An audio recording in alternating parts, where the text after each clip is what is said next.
here with Studio Sweat On Demand, and we have a really good vlog for you today. What we're going to be talking about is how to write the world's most amazing spin class. So, I'm here with the beautiful Bethany, by the way. Hi, guys. Everybody say hi to Bethany. We haven't actually written or done a vlog specifically for our instructor audience in the house, and we know we have a lot of instructors out there that follow us and that plagiarize our classes. Yeah, we're on to you. You know you write our playlist down and that's every okay. move. Yeah, we're totally fine with that as long as you're paying your $19.88 per month. Yeah, don't reinvent the wheel. Trust me. Like, I steal from her all the time, and I do the same. Yeah, it's actually that's fine. That's being smart. It's a compliment. I think it's a compliment. Yeah. I tell my kids that all the time. You don't always have to have the answer, but you need to know where to find the answer. And sometimes that's going to be by watching our videos. Okay. That's right. All right. So what I want to do is just take some pieces of an article that I wrote that we are going to be posting on our website, and it's just called 10 Studio Sweat Trainer Tips on Writing the Best Spinning Class Out There.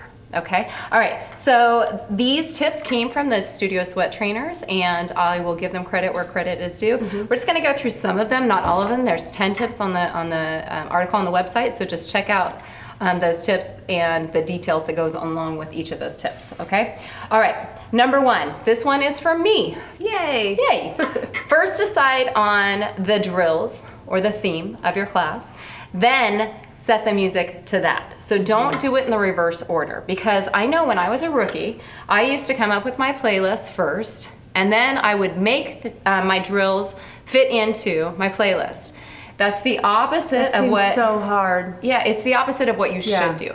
You should really be thinking about the class design as far as your drills, you know, the general outcome, stuff like that. And then you should write a playlist that fits in with your class design. So make sure that you're doing that in the right order. Don't you agree? Oh, 100%. Yeah. I couldn't write it the way you started out writing it. No. That makes no sense to me. I got to do my drills, and then I've got, you know, certain songs that I want to use. Yeah. And you'll figure out too, there are just some songs that don't work. Right. And you're just going to have to get it out of your system and scrap them and find music that works for those drills. Yeah, and it's okay if you do have songs that you specifically want to use. Just figure out where they fit in your class design. So you can go, okay, well, this song has, the RPMs are only going to be, this song only has about 60 beats per minute or something like that, or 120 cut in half. Well, where can that fit in? Do I have a climb where I'm going only about 60 RPMs? Then plug that music in there if you can, okay? Yeah.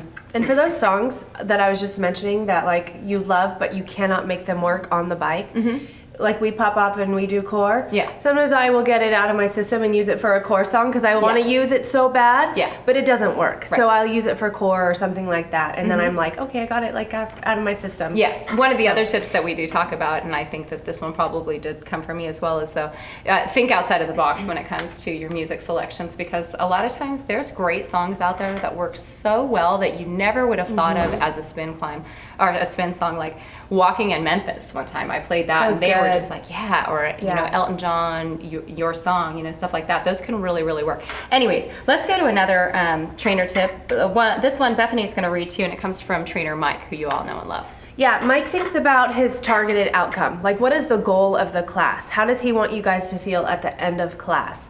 You know, if there's a day when he's like, man, I want their legs to feel really heavy at the end of class. Yeah. He's going to go through and he's going to sprinkle that class full with seated climbs. If he wants your legs to be really tired but not completely blown out, he's going to do a mixture of, you know, some climbs with long seated rides. So Mike really tries to mix up his class and think about how he wants you guys to feel at the end. Yeah, so What's think the about goal? your targeted outcome. So when you're writing your classes and class design, that's a really good one. Yeah. Another one, it's great to use this, and we're not going to get into the details of this one, but it's great to use a theme for either part of your class or all of your class. So maybe think about using a theme. What's your theme of the day? For example, it might be find your hill or something like that. There's more information on that in the article itself. So I did that, and I titled the classes just so that for me, so that I would know. Yeah. I did one that was a crazy hill day, Yeah. and I called it What the Hill. yeah. Because at the end, I wanted people to be saying, what the hell is up with this class? You know what I mean? Like, Yeah. I just wanted them to be dying. Okay, cool. So yeah, All super right. fun. All right, give me another one from trainer Rebecca. You go for it.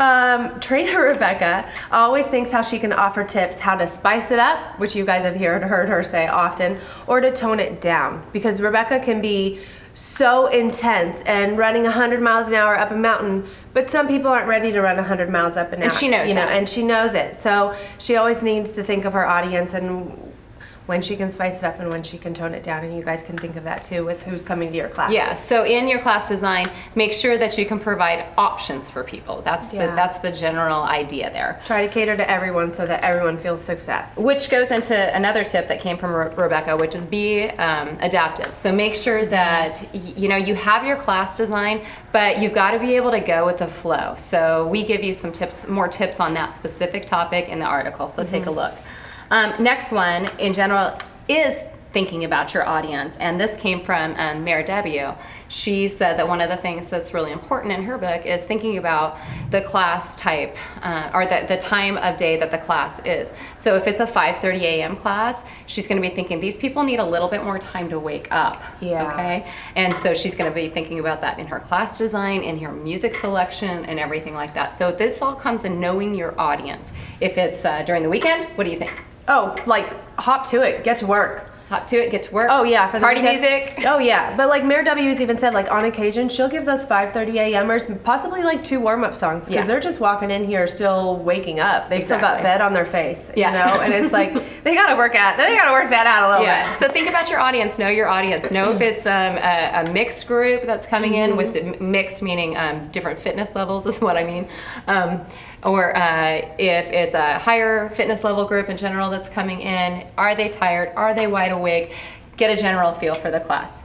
Okay, let's go into the next one. And we're not going to get into the details of this one, but design your weekly classes to feed off of each other. Okay, so that one came from Coach Meredith, and she's saying don't just think about one class if you teach multiple classes per week, especially where there's a lot of the same people coming to all those classes. Let's talk about weekly class design. Okay, so that's a good one. Another one that came from Lisa, and we all know and love Lisa, is use visualization. It's a great technique in designing your classes. So to find out more about that tip, check out the article. And then the last one, and this is one that kind of came from myself, from Mike, from Lisa, from all of the trainers here at Studio Sweat. To use BPMs or not to use BPMs, meaning beats per minute, to match up to your class design, your drills, your cadence in general. So do my beats per minute for the song that I'm using need to match up with the cadence that I'm writing at, the RPMs. So it's a tough one. It's up for debate, and I talk to you more about that in the article. I give you my opinion, and it's also a mixed opinion, okay? And I think it depends on the person teaching the class, and I think it depends on your audience as well. So check out the article for that. And you know where you guys can find the most amazing classes to plagiarize? Studio Sweat on Demand. Go for it.